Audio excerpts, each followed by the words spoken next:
अस्सलामुअलैकुम नाजरीन, मैं आपकी होस्ट समरीन फैज़ान खबर शेयर करते हैं लाहौर से।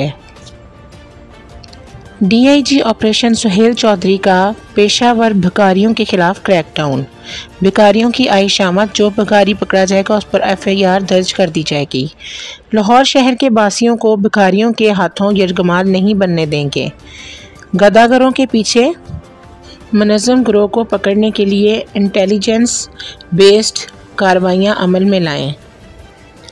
गदागरी पर ज़ीरो टॉलरेंस, लाहौर को हर सूरत में इस लानत से पाक करेंगे। रवा माह के दौरान 341 मुकदमात दर्ज किए गए। पेशावर भिखारियों में 342 मर्द जबकि 2 खवातीन गदागर शामिल।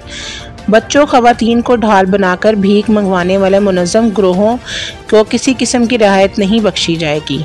शहरी ऐसे अनासर की हौसला शिकनी करें, लाहौर पुलिस का साथ दें।